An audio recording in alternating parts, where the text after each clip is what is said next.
Welcome to the QuantumTouch video workshop.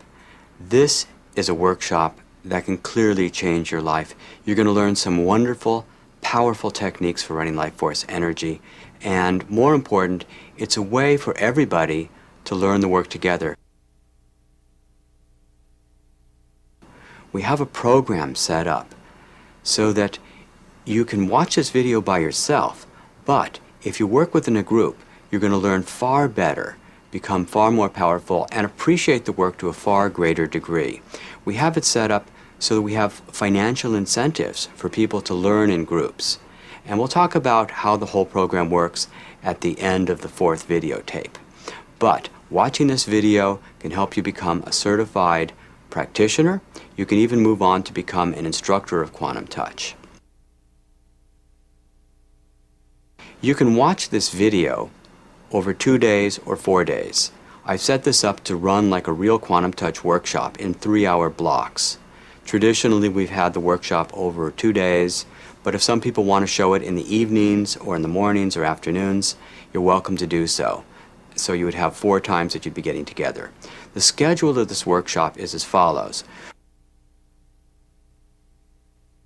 On the first tape, we're teaching you the very basic breathing techniques, the body awareness techniques, how to run energy, and be able to see bones actually moving with a light touch. You're going to learn basic hand positions and have your very first practice session. Now, the second video, we're going to work with understanding resonant principles. We're going to work with the meanings of the sensations in your hands. We're going to cover how to vortex the life force energy. We're using the slope breath. We're going to do group practice sessions and much more detail about hand positions. The second part really raises the energy from the first day. On the second day of the workshop, or the 3rd videotape, we're going to raise the power of your work far higher. We're going to work with the amplified resonance principle, which is the power of doing like a group healing session all by yourself. We're going to learn distant healing, how to create a unified field of desire and expectations, so you're going to actually allow yourself to receive the sort of things you want in your life. And of course, we have a practice session with every section of the videotape. In the last videotape, we're going to work with toning, we're going to work with the chakras. We have chakra charging for 2, which is an amazing, wonderful, fun thing to do. We'll have our practice session, of course. We have a section on fun stuff, and you'll find out what that is later. And I'll talk about my vision of the future. So, with that, let's get started with the first videotape, and I'm sure you're going to have a wonderful time.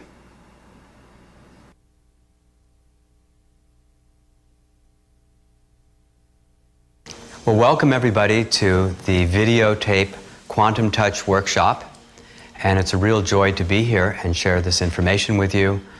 I've been teaching this work for a long time now. I first learned the work about 23 years ago, but to give you some idea, Alternative Medicine magazine called QuantumTouch a significant breakthrough in hands-on healing. Dr. Norman Shealy, the founding president of the American Holistic Medical Association, tested this work on his most difficult chronic pain patients, and he called it the first technique that may truly allow everyone to become a healer. Oh, by the way, Alternative Medicine magazine also said that QuantumTouch was an essential and invaluable skill for every lay person and professional practitioner. We have something that transforms body work of all kinds. We have chiropractors who tell me that this work transforms their practice. You'll see before lunch break today that with a light touch, bones will spontaneously move back into the correct alignment. Everybody can do it. It's really that easy. We have acupuncturists who say it transforms their practice. Physical therapists. Well, I remember one physical therapist was doing, he took the QuantumTouch class, and a week after the class was over, he said he's using about 15 to 20% of the time he's using QuantumTouch. After 6 weeks, he was using QuantumTouch over 90% in his practice.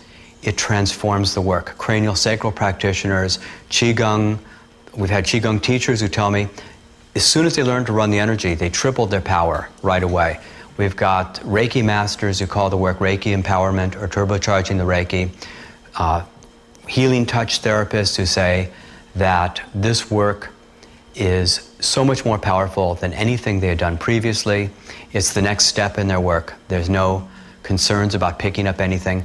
We've got something that transforms body work of all kinds, and it's available for you to experience today, to learn it today, and you'll be able to. In fact, faster than you're going to believe, which is just a lot of fun for me. We're seeing phenomena on a regular basis that has not been talked about or discussed in medical literature. We've had people telling me about broken bones spontaneously mending. We're seeing that everybody is able to, like I said, get the bones to move back into alignment with a light touch, which defies the known laws of physics. But we're using the life force energy, as I'll describe. We're seeing people doing healing and allowing the body to accelerate its own process at a tremendous pace.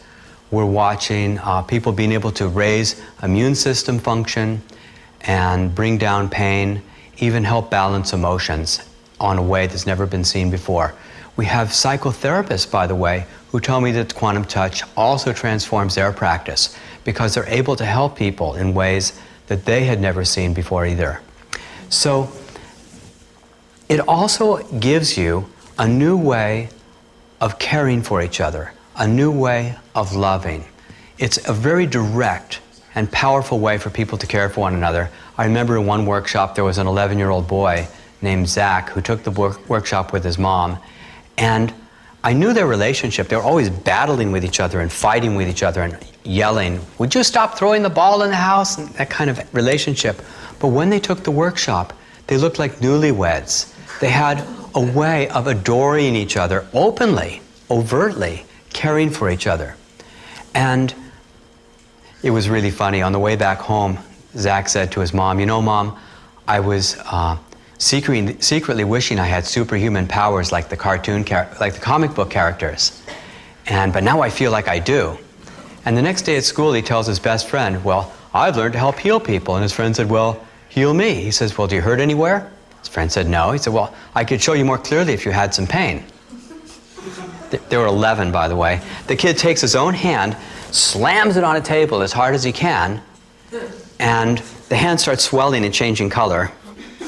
Zach picks up the boy's hand, runs energy into it, and within moments the kid said, "Whoa, that's so cool." And they went off and ran off and played. We have something that empowers you to care for other people in a way that's very meaningful. And we'll talk about this in much more detail. I first learned about this work, as I mentioned, 23 years ago. There was an old man named Robert Rasmussen who had come across this work intuitively.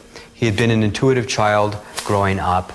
He used to just write the answers down to tests in school, and he got in trouble because the teacher said, "Well, where's your work? I don't see your work here." And they would make him do it over again. And he would say, "Well, if you don't believe, if you believe I cheated, please give me another test." So he'd just write the answers down to these big math problems, and the teacher checked his answers. "Well, I guess if you can do it, it's okay." As time went on, he used to take state examinations for the fun of it. He used to just walk in, write the answers down, become a structural engineer, say, "Oh, I think I'll become a real estate broker." He just had a whole stack of certificates at one point. He told me one time, he said, "Well, I had about 15 of them. I just threw them away one day. I just didn't think I'd ever use them."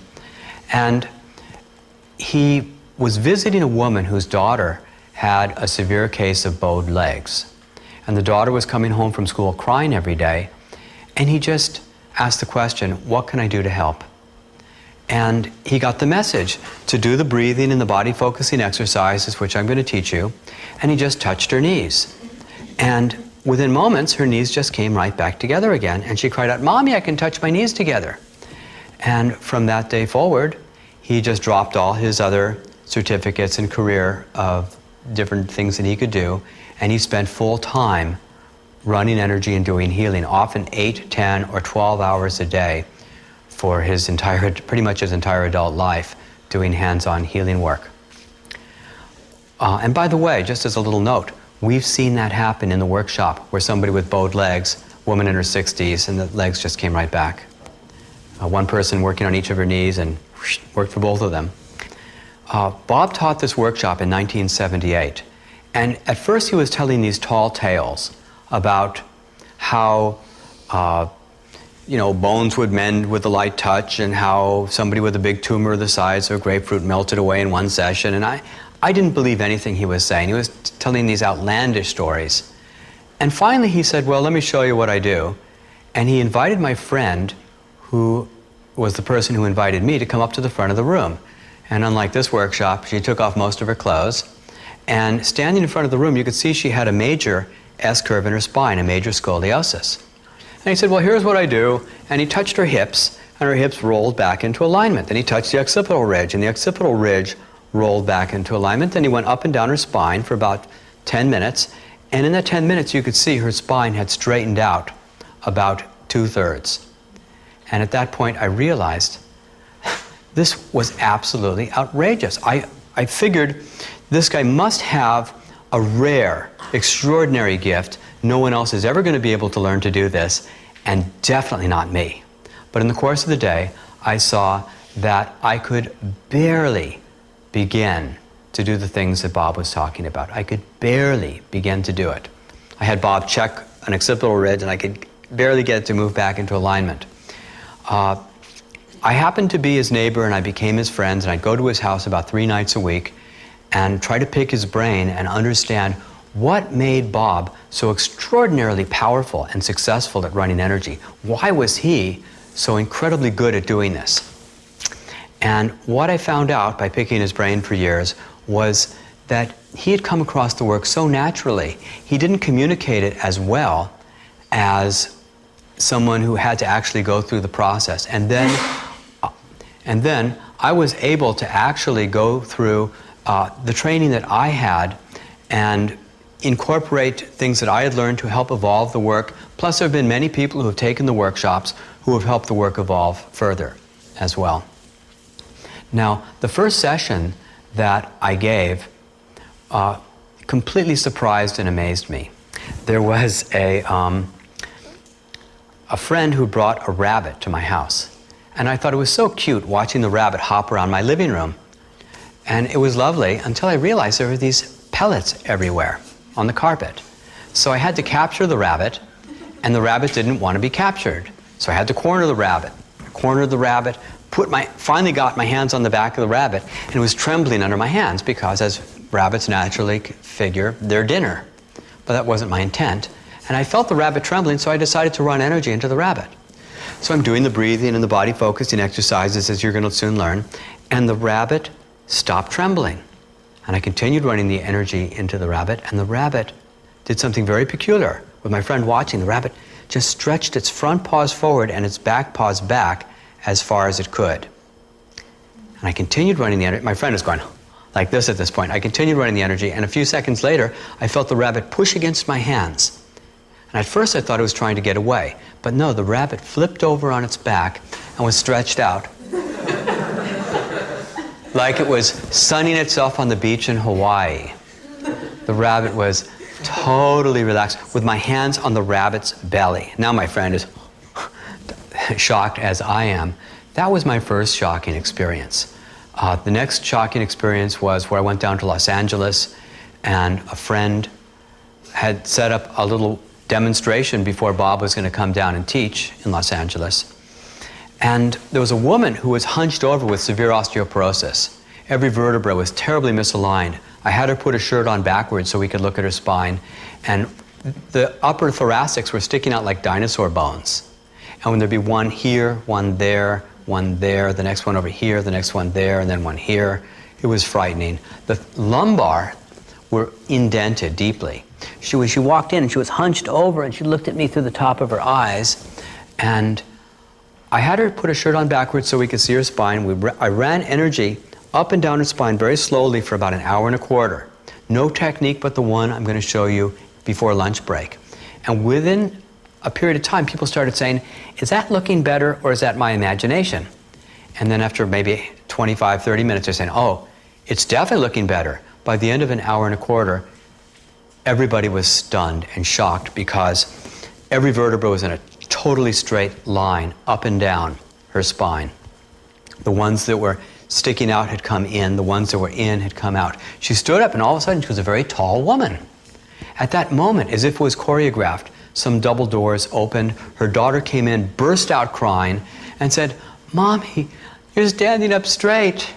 When I got back to my friend's house where I was staying, I sat on the floor, leaning against a wall, and I heard this loud voice in my head, and the voice said, "That didn't happen." Now I realized later you're supposed to listen to the quiet voice, not the one that shouts at you. But I had to argue with that voice because I said, "But don't you remember people what it looked like ahead of time?" And people said, "Is this looking better? Is it my imagination?" And how tall she stood up, and how they were all aligned, and how her daughter came in crying. I had to remember all the incidents, or else I was going to take the experience away from myself. It was that much of a shock to my system to see this happen. The third shock that I got was when I got a call from Bob's friend, and she told me that Bob's had a severe gallbladder attack. The doctors want to amputate. Well, I suppose when your only tool is a hammer, you tend to see life as a nail. But Bob was in deep pain, so I drove about 7 hours down to Los Angeles again, and I worked on him in a motel room. Ran energy in for about an hour and a quarter, and these real deep, intense sessions may take that long. And in the course of that time, Bob was perspiring like crazy. He got up, took a shower, and said, "Thank you very much." And that was the last time he had any gallbladder problems for the rest of his life. And incidentally, Bob passed away about a year ago. Before he did, he asked me if I would take over in his retirement, which is what I've done. And I've been bringing this work out into the rest of the world. Now, there are a few principles of quantum touch that I'd like you to be aware of. The first is that we're using life force energy. And the life force energy is what the Chinese have called qi, the Japanese have called ki, the Indian yogis have called prana, the Hawaiians have called it mana, and Dr. Beverly Rubik, a physicist, has found 76 words that different cultures use for describing life force energy. It's been around for thousands of years. It's universal. I was heading off to Chicago about 2 weeks ago, and I ran into this guy at the airport. We were standing in line together and we were talking, and he was from West Africa, and he said, "Oh, I understand what you do." He said, my family does this. All the people I know do this." I said, "Well, what do you call this?" He says, "Well, it's the shining that comes off the hands." They're talking about the life force energy and describing it as shining. Not a scary movie, mind you. Just shining energy coming off the hands. Everybody feels life force energy all the time. It's intrinsic to all of us. It's like the background noise of the fan that you don't hear, but it's always there. Life force energy is the animating current of life. It's what differentiates something that's living from something not living. The second principle that we're using is resonance and entrainment. When two things vibrate at different frequencies, there's a tendency for either the lower frequency to come up and match the higher frequency, for the higher frequency to go down and match the lower frequency, or for the two vibrations to meet in the middle. The quantum touch practitioner learns to hold an extremely high vibration with the breathing and body awareness exercises, and throughout the entire session, they keep bringing their vibration up higher and higher and higher. The person you're working on gradually entrains or matches the vibration of the practitioner. And we can see resonance and entrainment all through nature. Electrical oscillators will if they're similarly tuned, will begin to entrain to one another. Electrons at different vibrations will entrain, and the lower frequency electron will actually match the higher frequency electron. Then you have grandfather clocks pushed up against a wall. In time, all the pendulums will begin lining up to one another as the energy is transferred through the wall, allowing the pendulums to line up. We also see it in biological systems, how fireflies will begin to blink, frogs will croak, and crickets will crick all together. But you might think that's just social behavior. But you can take disembodied animal hearts, put them in a lab on a table, and they're all beating independently. But when they're put in close proximity to one another, they'll all entrain, and all the hearts will beat as one. I know that doesn't sound very romantic, but We also see it in women sharing a dormitory. They begin to menstruate the same time of the month. This is biological entrainment. So the practitioner is holding a high vibration of energy, and the person receiving the session matches that vibration. The person holding the center energy keeps raising their vibration higher and higher. They never come down to match the other person. They never become drained in the process of doing the work. You just get more energy from doing the work. You get charged from doing it. It also brings up another point. Who is the healer? A healer, my favorite definition of a healer is someone who was sick and got well. A great healer is someone who was very sick and got well quickly. You can no more heal another person than digest the lunch they just ate. Their body heals itself. Now, any of you know how you heal the cells? Like, say you cut your finger. How do you do that? How smart do you have to be to figure that out?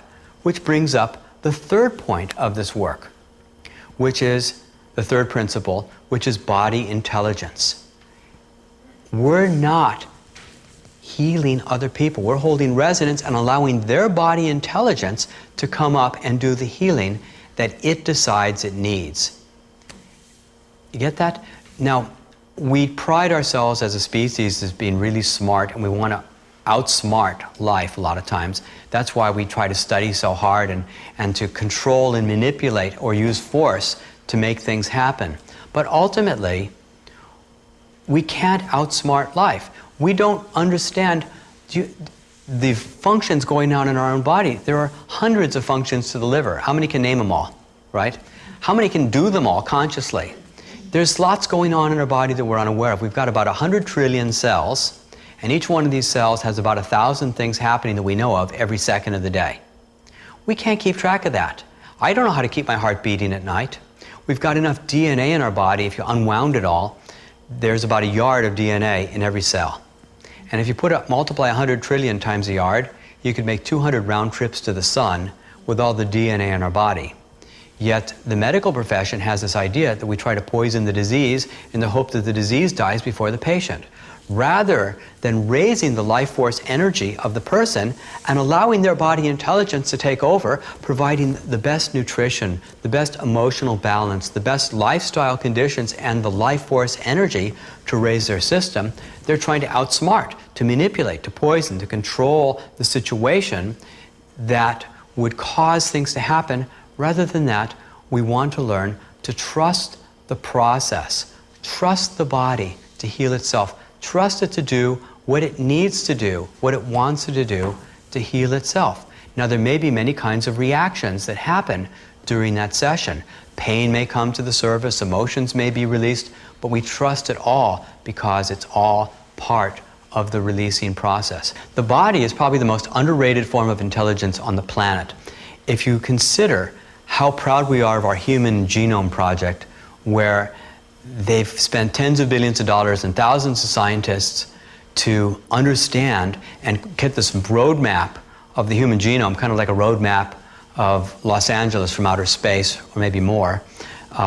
We sort of understand some of what it means, but we don't even have a clue about most of it.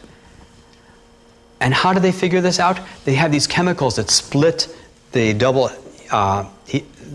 DNA down the middle, and then they chop it into little bits, and then they put dye markers, and they put it through all kinds of equipment. You know how smart our body is? Our body's so smart that if you have damaged DNA in a cell, even while you're still alive, the cells can heal damaged DNA. That's how smart it is.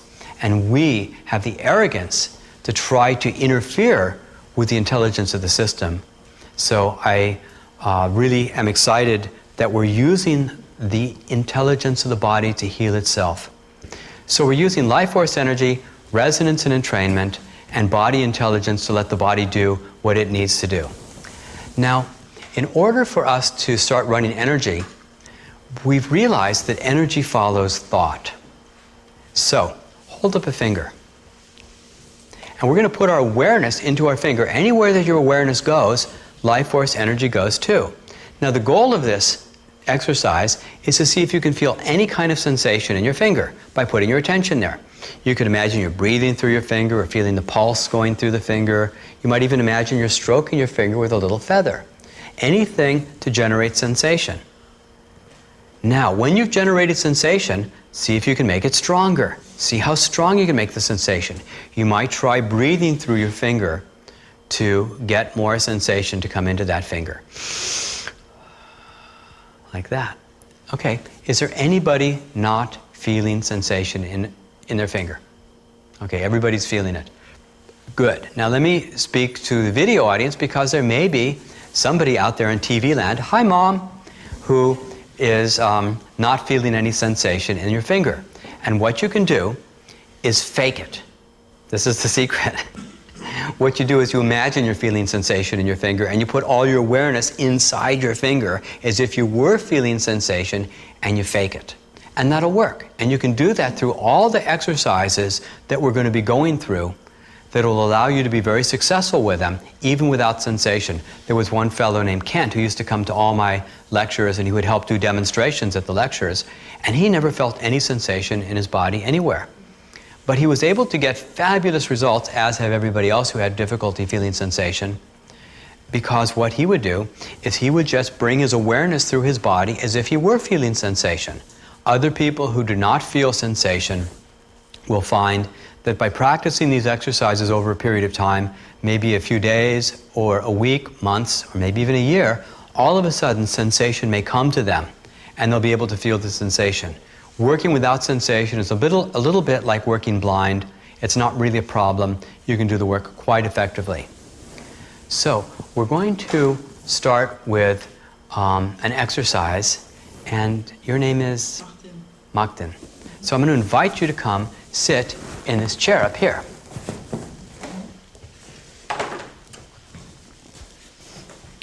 And have everybody take off your shoes. This is the undressing part of the class.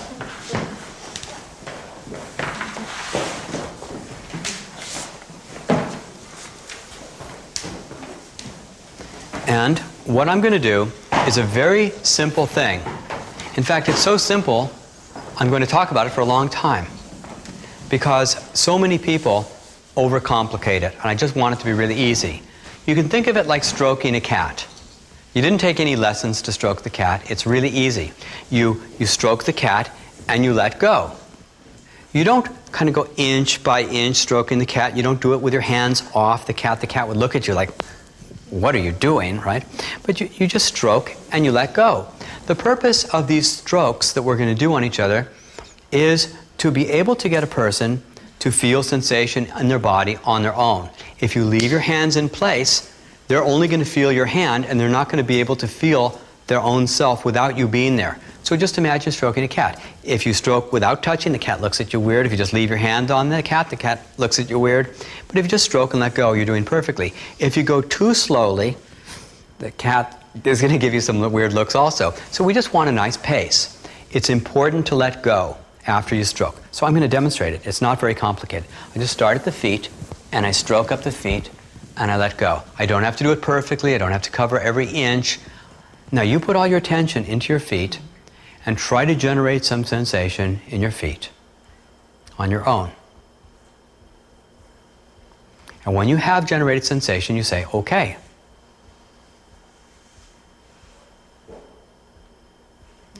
All right, good. Then I stroke up the leg to the knee. Now generate some sensation in that area. Good. Put your hands over on the side. And I stroke up the legs and let go. And then across the belly. There's no exact way of doing this. Okay. We'll come up the chest. And oh, he touched with the back of his hand. Just was convenient. Didn't really matter. Okay. Then I'll skip an area. We'll come down the head and face. All right. And then I'll go to the arms. Okay.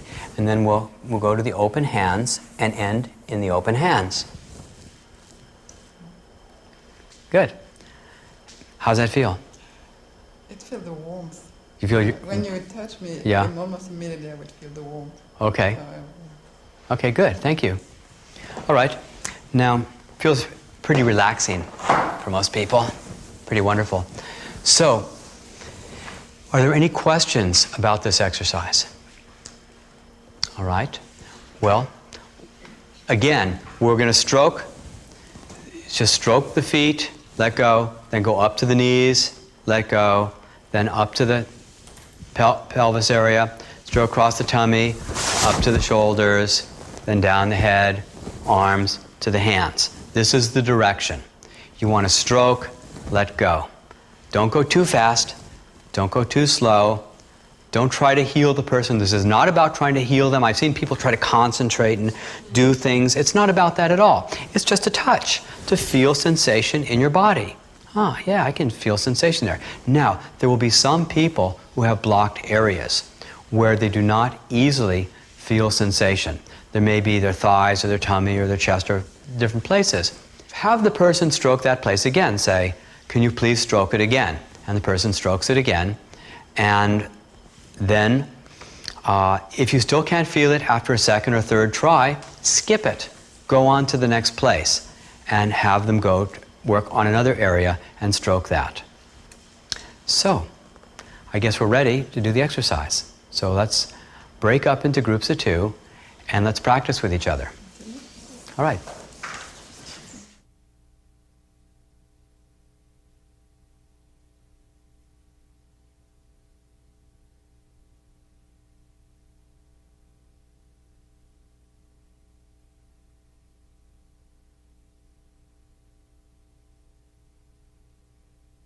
So you don't have to worry about grounding yourself. You don't have to worry about being grounded when you're doing this work. The process of putting your awareness back through your body automatically grounds you. So it's a wonderful aspect of the work. Now, let's go into the second stage of running energy. If I can borrow you again. I guess I'm going to pick on you for a little while. Okay. So the second step of this exercise is just like the first, but a lot faster. Just let your legs straighten. So I just do the entire leg in one swell foop, okay? And then go to the whole tummy area to the top of the shoulders in one sweep. And I can feel the same, the warmth. Like it's already going. Feel your warmth. But it's not really my warmth. My hands aren't hot. It could feel that way. It could feel that way. All right. And the third step is down the arms all the way into the open hands. Okay. Yeah, so you're just feeling it moving through you. That's actually the life force energy. Thank you very much. If, in case it didn't come out on the video, what she says is she's feeling warmth, and she thinks it's my warmth. But actually, it's the life force energy that she's perceiving and experiencing it as warmth. Now, I've done demonstrations for so many years, and sometimes I'd come in on a very cold night and demonstrate the work on somebody's shoulders or back or different places. And I remember people wearing cashmere sweaters and put my icy fingers on the cashmere sweater and say, "Oh, your hands are so hot." And I'd say, "Really?" And I put my hand in front of them and they touch my hand and go, "Oh my God, your hand's icy cold." Because the life force energy is perceived as heat. Now, I'm not doing any healing work right now, but you're feeling your own life force energy as heat. Most people experience this as a very relaxing and delightful experience. So those watching the videotape, at this point, you should have already done the first exercise. If you haven't, stop the tape and please do it. Right now, I'm going to ask you to stop the tape and do the second exercise. So let's do that now. Let's do the second exercise. Yes, for real.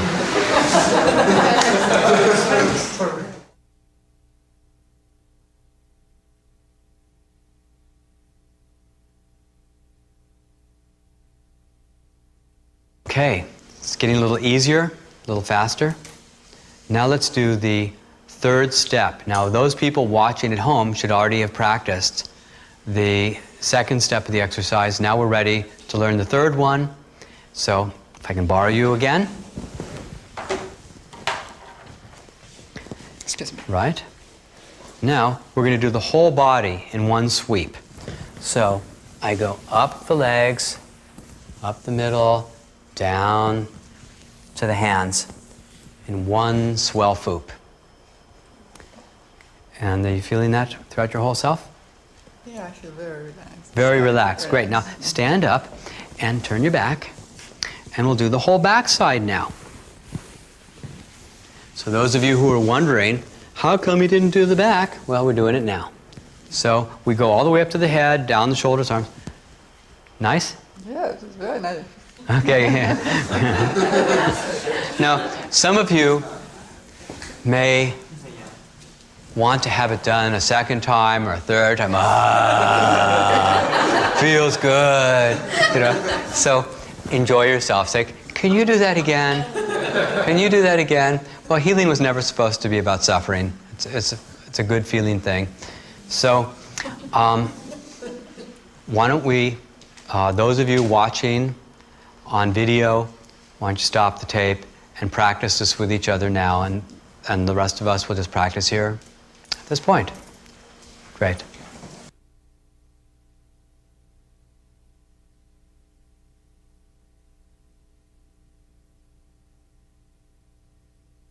This exercise feels better and better as you do it more and more.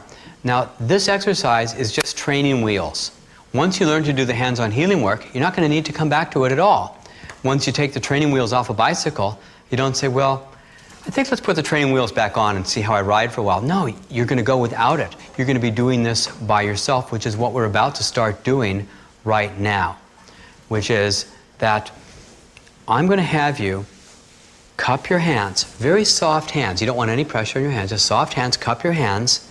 Now, as you sit here, imagine that you're being stroked from the feet, up the legs, up the torso, to the top of the head, down the shoulders, down the arms, into the hands. So feel as much sensation as you can throughout your entire body and bring that sensation into your hands.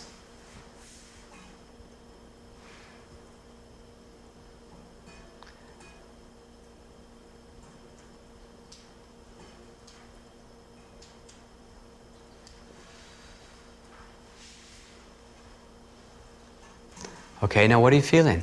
Is you feeling sensation gather in your hands? Heat? Excellent. You're getting the first part. Now, let's build it up and start doing some breathing techniques, because breathing techniques are going to empower this much stronger. Okay, so we're going to start the breathing techniques. All the breathing starts below the belly button, goes to the top of the shoulders. You want to be fairly erect. You don't want to be all slumped over. These are pretty full breaths. Not necessarily 100% full, but you want to move a lot of air. The breathing is your self-protection. The breathing keeps your vibration at a very high level, which means you are never going to entrain to the other person. Now, there's this mythology, by the way, now that I'm thinking about it, that people actually pick up conditions from the other person. And a lot of practitioners will say that they feel tired or drained at the end of a session, or that they picked up a condition from somebody else. That never happens with Quantum Touch. In fact, that never actually happens. What does happen for some people is if they entrain or match the vibration of the other person, then their body does something sort of similar to what the other person's body does at that vibration. It's not like vibration is contagious, but if you were with somebody who was really happy and you became happy too, or if you're with somebody who's really miserable and you became miserable too, it's your own misery you're feeling, not their misery, but it's your own misery at their vibration, or their own joy at your own joy at their vibration. So you don't really pick up things from the other person. So the breathing holds you at that higher vibratory level and allows you to maintain it more effectively. And because you're continually doing the breathing and what we'll call the body sweeps throughout a session, you'll be able to keep raising your vibration higher and higher. Now, let's practice what I call a 4-4 breath. And a 4-4 breath is where you're inhaling pretty much a full breath of air to the count of 4, and then exhaling to the count of 4. And a count is about 1 second in length. So let's try that. Breathe in, and then out. You can do this through your nose or your mouth. And it's just a nice, smooth pace. Breathe in, and out. Now, here's the trick to this breath to make it work effectively. What you want to do is you want the inhalation of your breath to coincide with a sweep of body sensation from your feet to the top of your head. So on the inhalation, feel that sweep going all the way to the top of your head. And on the exhalation, you want to feel a rush of sensation down, gathering into your cupped hands. So let's do that together. Feel the inhalation and the sweep together. You're linking them together. Count of 4 so that you can hear it really loud. Yes, you want to breathe through your mouth on the inhalation. You can breathe through your nose or your mouth on the exhalation. So practice that. Breathe in. And feel the sensation gathering in your hands on the exhalation. This is a very powerful sensation. Now, if you start getting dizzy or spaced out, you're going to back off on your breathing a bit. You definitely don't want to do so much that you're getting dizzy. And you definitely don't want to do this technique while you're operating heavy equipment or machinery or operating a motor vehicle and blah, blah, blah, blah, blah. So, this is a technique that really holds a lot of energy. And I'm giving you a series of them, and you can pick and choose the ones that feel best and work best for you. There's no correct or exact answer in terms of which technique is best when. You'll be able to figure it out on your own as we get started. A third breathing technique is for those who feel that this was too intense for them and they need a softer technique that you can just do more comfortably. This is a 2-6 breath. And you don't have to count the whole time you're doing it, just get it going. So the 2-6 breath with the nose or the mouth on the inhalation and exhalation. 2 counts in. And now try that together. Inhale for 2 and exhale for about 6. And feel as much sensation in your hands. Gather as much sensation in your hands as you can on the exhalation. I don't use this breath very much myself, but some people find it comfortable to use and they can use it. The more air you're moving, the more life force you tend to bring into your system. But you don't want to get too dizzy and you pass out, and it causes lots of problems. Okay, how's the sensation? Is it getting stronger in your hands as you're practicing more? Okay, good, great. Now, the last breath in this series is one that we're going to practice a number of times because it takes longer for people to learn this one in many cases. It's a modified breath of fire. It's a fire breath. The best description I've ever heard of it came from one of my teachers, and she said it's a little bit like being out of breath. It starts with a big inhalation, and then there's like some very rapid panting. Now, panting is not all exhalations. Panting is exhale, inhale, exhale, inhale. And it sounds like this. I'll demonstrate it first. It's a big inhalation. Maybe 6 or 7 inhalations. Just take a deep breath in and then let it out to the count of 4 or 6 on the exhalation. So, it's a big inhalation in with a bunch of inhalation exhalations like you're panting, followed by a big inhalation in, and then you exhale it out. So it starts with a big inhalation, there's panting in between, and then you exhale slowly to the count of 4 or 6 on the way out. So it's pretty simple. Big inhalation, lots of panting, exhale slowly to the count of 4 to 6. So let's do it together. So a big breath in, big breath in, and now breathe out. And now pay attention to the sensations in your hands. Put all your awareness into your hands and continue one of the other breathing techniques. You don't want to do this technique more often than once every 2 or 3 minutes. Because if you do, you can get so lightheaded, you can fall over. We don't want that happening. You also don't want to do more than 6 or 8 breaths, because that can also get you too lightheaded and get you passed out. It was interesting. There was a workshop I gave in Boston many years ago, and a Harvard student attended, And I suppose he knows that a lot of his teachers aren't telling him the whole truth about things. So when I told him that we don't want you breathing for more than 6 or 8 breaths, 6 or 7 breaths, and not to do it more than every 2 or 3 minutes, he thought he was just going to see how much he could do. And standing in the corner of the room by himself, he was going, and he just kept going.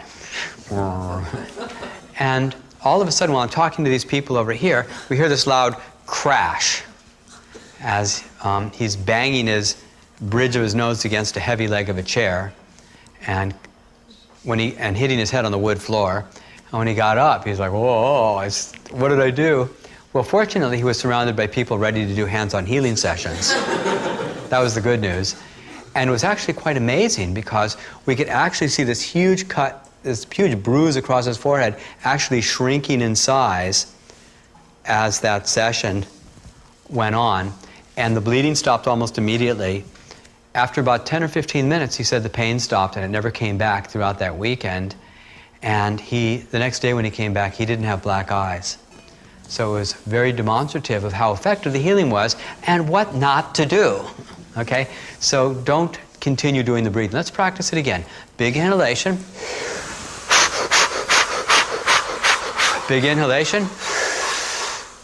And feel the sensations in your hands. This really boosts the energy of a session and raises your life force energy very strongly. It gives you lots higher vibration to work with during a session. And you can do it from time to pump the energy to be even more effective during your sessions.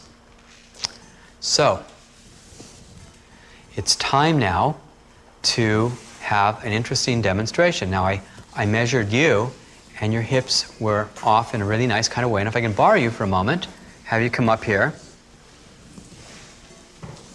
So we're going to get this on camera. Now, as I measure the hips, what you want to do is you want to put your fingers into the sides and press down and see where they stop. And if we get a good camera shot on this, I'm going to get down really low so you can see where my fingers are. I do a close-up on the fingers. And can you see the right side is higher than the left? Good.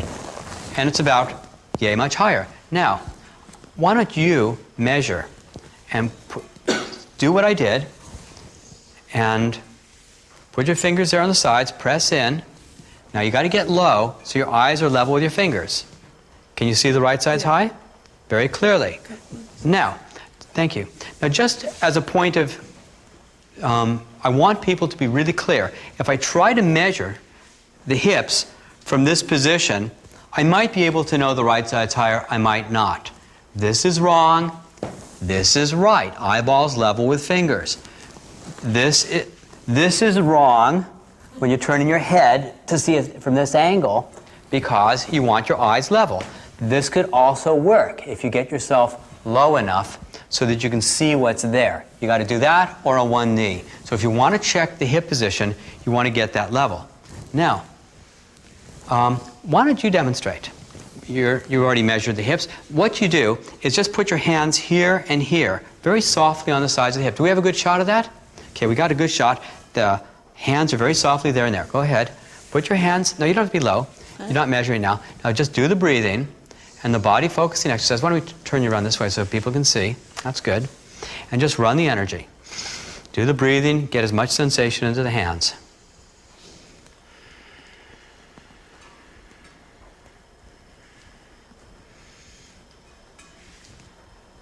Now, are you feeling anything as she does this? Warmth. You're feeling warmth. Where do you feel the warmth?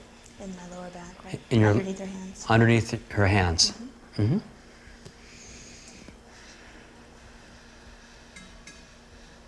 Now this works at least 90% of the time. And it's lots of fun. And by the way, I had a chiropractor tell me that, I've had a lot of chiropractors tell me this was impossible.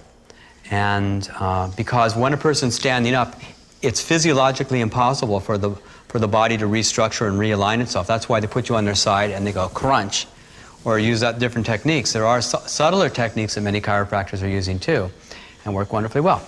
Well, let me measure and see what you've got so far. Okay, why don't you measure now? Bring the camera around here. I'm going to get low, and you can see where the fingers are. Got that? Great. Now, why don't you measure yourself, since you've already learned how to do that? See, that's great. What do you see? Yeah, it's pretty even. Yeah, it's completely even now. Yeah, the bones move back to alignment with a light touch. Thank you. So, I remember it was really fun. In one of the workshops that I taught, a woman brought her husband, who was a chiropractor. I've had lots of chiropractors in the workshops over the years, but in this one class, he had not come to one of the lectures. And when it came time to demonstrating that the bones move back into alignment with a light touch, I said, hey, you're the chiropractor, why don't you come up here and measure? And he measures, and he said, well, it's high on the right. I said, great. Now that you're up here, why don't you demonstrate to the whole group? And he said, well, I've never seen it done. I know it's impossible, and I know I can't do it. I said, that's all quite irrelevant, because it's not about your belief that makes it work anyway. It's the life force energy resonance and entrainment. So he said, what do I do? I said, well, just put your hands on the hips and run the energy. But I looked at his hands, and they were like rocks. They were iron hands. This guy was strong. He knew he had to, quote, manipulate people, push, force things into place. I said, no, soft hands. This is one skill he didn't have. So I kept shaking his hand for 30, 40 seconds. No, soft hands, no, soft hands, soft hands. We finally got him to have really soft, loose hands, because we were not using physical force to make this happen. You had very naturally soft hands. And he does it, and the hips go back into place, and he looks at it, he measures, and he says, no. He says, no. I mean, he's taught at chiropractic college. He knows this can't happen. And this is my favorite kind of skeptic, by the way. He said, I've got to see that again. So he finds another person. And he says, I got to do that again. So he does it again. The hips are uneven, and he runs the energy, and they level out. He says, no, I got to see that again. He did it 5 times in a row on different people before he just kind of stood on the side with this huge grin on his face, like just totally astonished, because we're doing something that's considered physiologically impossible. But appreciate, the chiropractors were right. The body wants the bones in alignment. How do I know this? I'm positive, because you didn't think right side go down, left side go up, they should meet at 37.5%, this side could go up this much, that side. It's too complicated for any of us to figure out. It all is part of the natural process. Now, I call the work quantum touch because I realize that what we're really doing is affecting matter on a quantum or subatomic level. Deepak Chopra wrote, in order for consciousness to affect matter, it has to happen on a quantum or subatomic level. You can't affect cells and organs and tissues and bones and ligaments and tendons. You affect the stuff that makes up the subatomic particles. Deepak Chopra wrote, in order for consciousness to affect matter, it has to happen on a quantum or subatomic level. I met a quantum biologist named Dr. Glenn Rain, who had tested healers and found out they were affecting the winding of DNA by consciousness.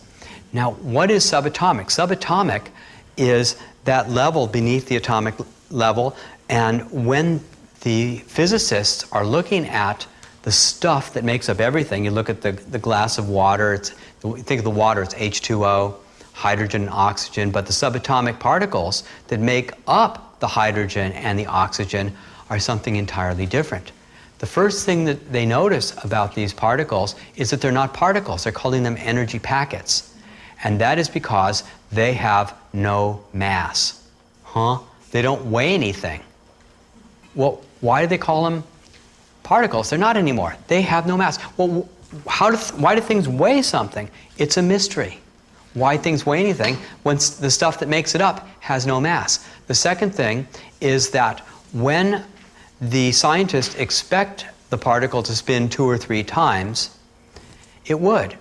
The guy who thought 2 times, it would, and the guy thought 3 times, it would, so they started blinding the experiments so the expectations of the scientists wouldn't impact the spin of the subatomic. The subatomic stuff that makes up everything is what we're actually affecting, and it works its way through the body intelligence, through all the systems, the organs, the glands of the body, all the tissues of the body.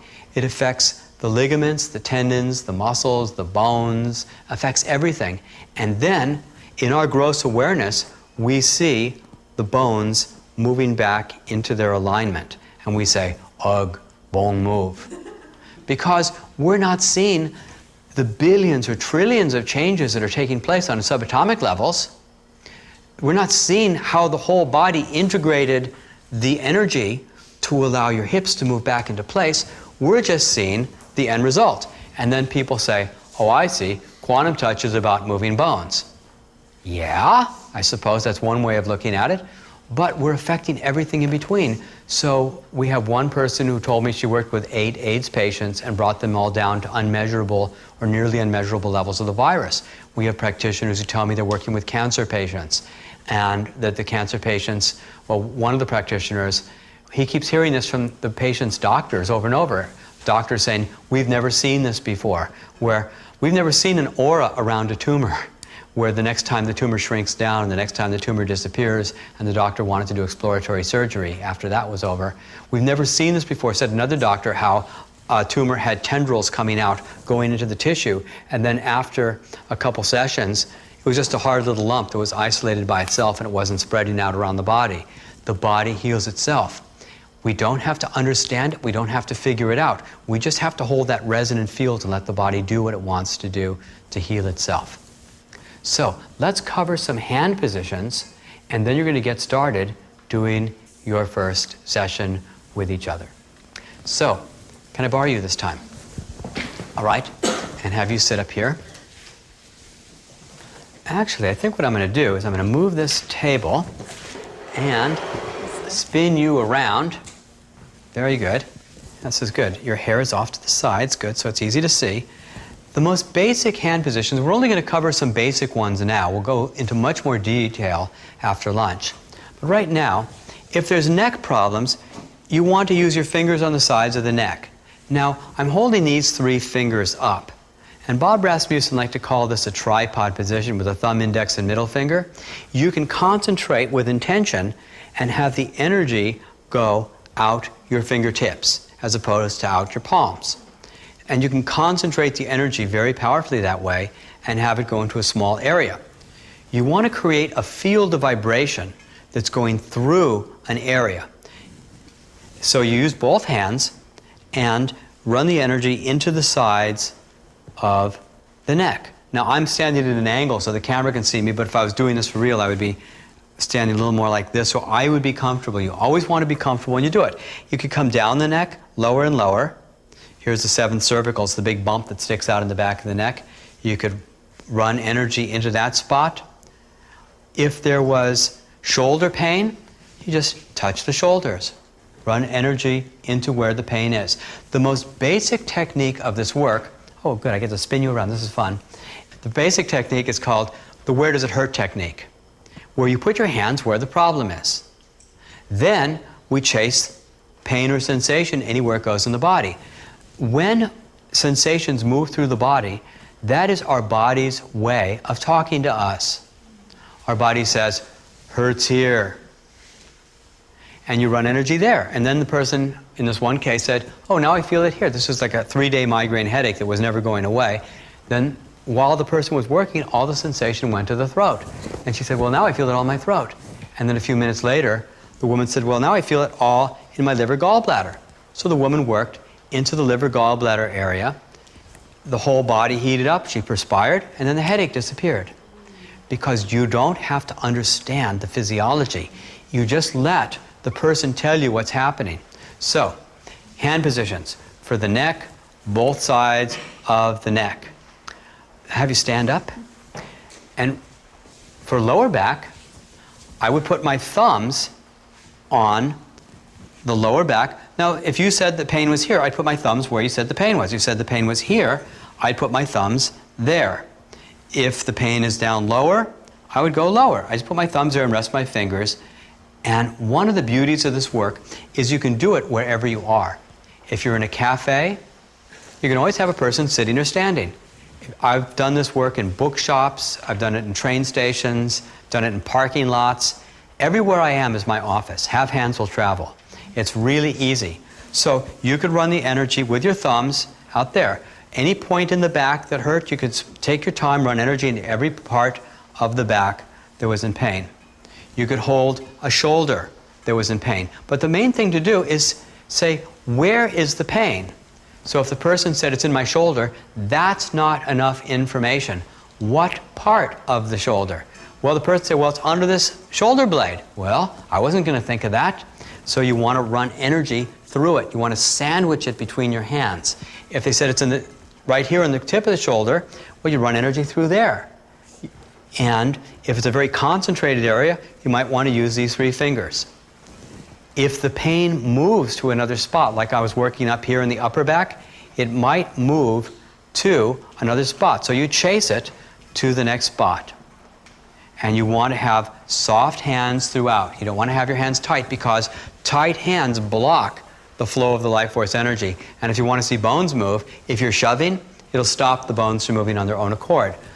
And then lastly, turn you around here, if I was working, say, through your heart, I would have one hand behind, turn you around to the side, and one hand in front. So I'd be running energy right through the heart area or any organ that you want to be working on. So you sandwich the body through the organs that you're wanting to work. So you know what to do if there was a knee problem. You hold the knee. Great, thank you. And this brings up a very interesting little thing, which is that if you think about it, quantum touch is so natural, everybody automatically almost does it right away. What do you do if you bang your knee really hard? You go, ow! Huh, that sort of looks like where I'd put my hands if I was doing a quantum touch session, right? And you're going, ow, ow. You're doing the breathing too, right? So one of the beauties of this work, aside from the fact that we have practitioners of all modalities, we have people who have all kinds of beliefs. All religions are welcome. All belief systems are welcome. You don't have to change your belief to be able to do it. You just breathe deeply and run energy and put your hands there and let the energy work. Those who want to pray first, that's great. Want to align themselves, that's fantastic to do. Realize the client is in control of the session. Remember, I said the healer is the person who was sick and got well? Keep a dialogue with them going so that you know what they're feeling. And if the pain moves to another spot, they may want to move your hand. Say, well, now it's over here. Well, now it's up here, and now it's over there. Their body is speaking a very simple language. Follow that language from place to place. Let them help direct where your hands are and where the session is going. And I'll show you a few of the common mistakes that people make during sessions right now. So, why don't we have you two pretending to be working on each other right here. Come up here.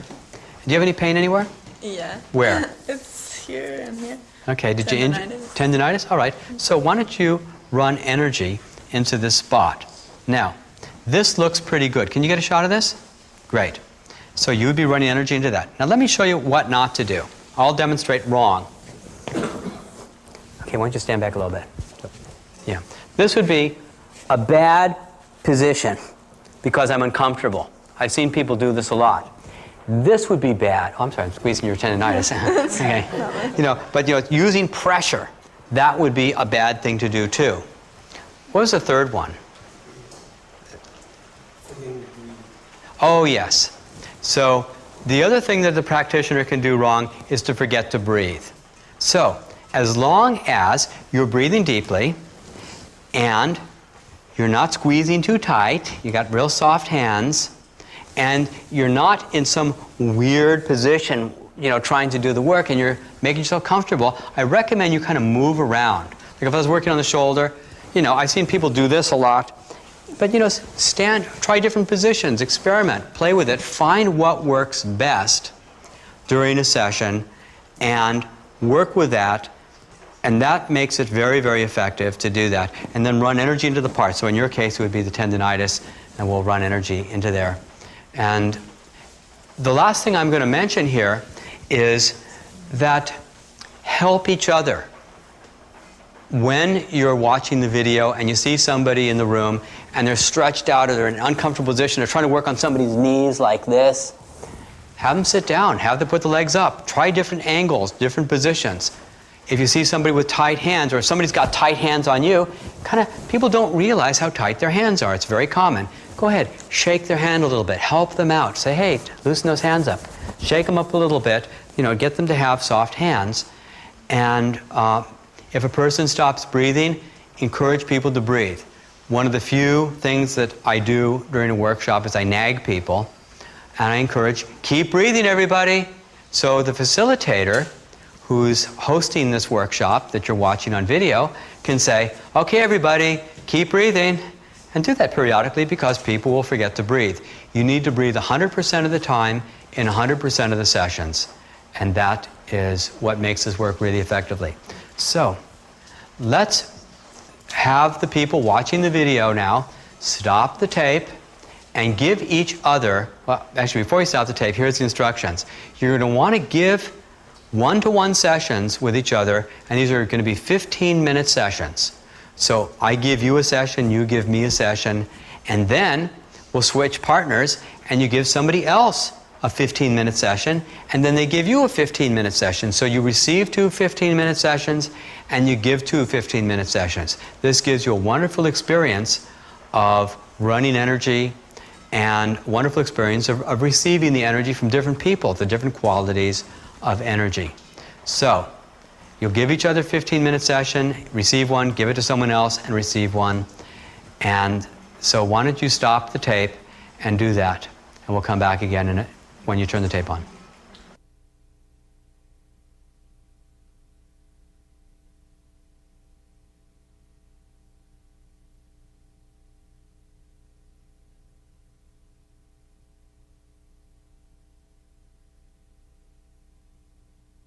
Now, when you're working on somebody, say you were working on somebody's sinuses, right in this area here, and you're holding their sinuses, and you decided to do the fire breath. What's wrong with this picture? You'd probably want to turn your head like that. So be aware that when you're giving a session to each other, you don't want to breathe in their face, okay? Be aware. I've had people working on me, first day students, where I forgot to mention this, and they'd be running energy into my neck, and I'd feel my hair going. So be aware of this, and especially if you've eaten a lot of garlic or such. So you've had your practice sessions. This is great. What I'd like to do is we're going to take a few of your stories from the practice sessions you've just received, and I'd like to hear what happened to them, and then we'll have people who have been practicing at home. You can tell each other what's happened, but first I just want to tell you a couple points that I would have liked to have covered earlier. One is that when you're doing the fire breath, you don't have to worry about trying to do a full body sweep on the inhalation. You don't have to worry about anything. Just do the breathing. That's enough for there. Then focus on body sensation again and keep the breathing going. That works really well. Another point that I like to always mention, but I skipped it, was that you don't want to try to run energy through leather. And leather seems to drink up the life force energy like a sponge. It's as if you're trying to bring the leather back to life. It just doesn't get very far. I tried running energy into my belt. Just never quite came back. Now, it's okay to wear leather if you're not opposed to it philosophically, because it doesn't affect your own life force energy. But when somebody's trying to run energy into your foot, you got to take those shoes off. Into your back where the leather belt is, you want them to take the leather off, because the leather will absorb that life force energy. So, I'd like you to be concise, and let's hear some stories. Who had something shift and had some dramatic kind of healing going on during the session? Let's see. Who'd like to begin? Okay. Let's pass him the mic.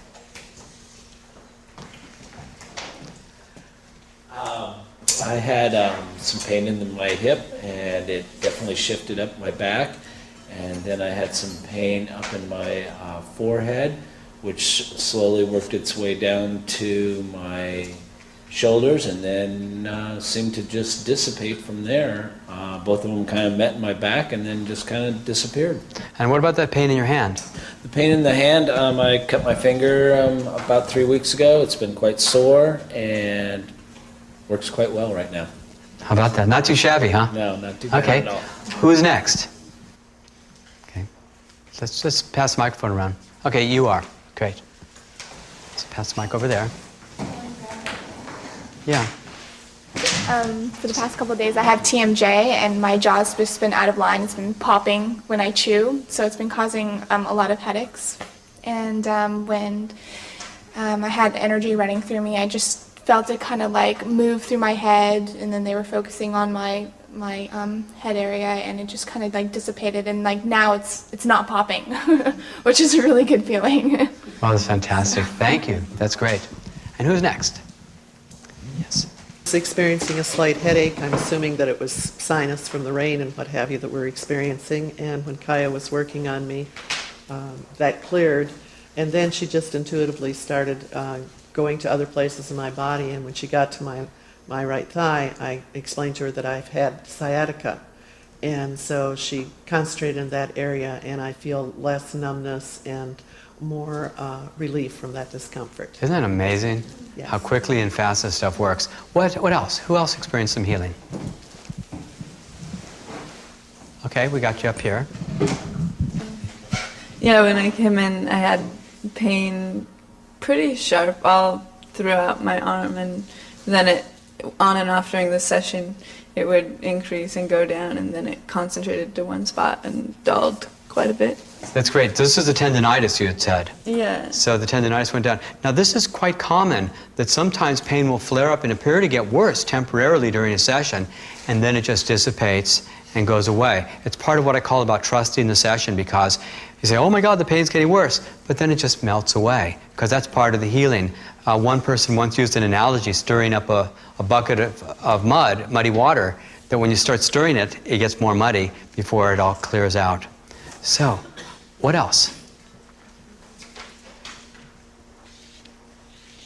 Well, I had pain in my shoulder and hip from an accident from years ago, and it's chronic. So as they put their hands in different places, I could feel it moving from the shoulder, for example, into my arm, which I'm not usually aware of, and then back up into the shoulder. And then at one point, it felt as if there was an opening and a lot of tingling, lightheaded, not lightheaded like I was dizzy, but a tingling in my right side of my head, like there was something, it felt opening here. Isn't that amazing? Yeah, so it's all looser now. It's just feeling better.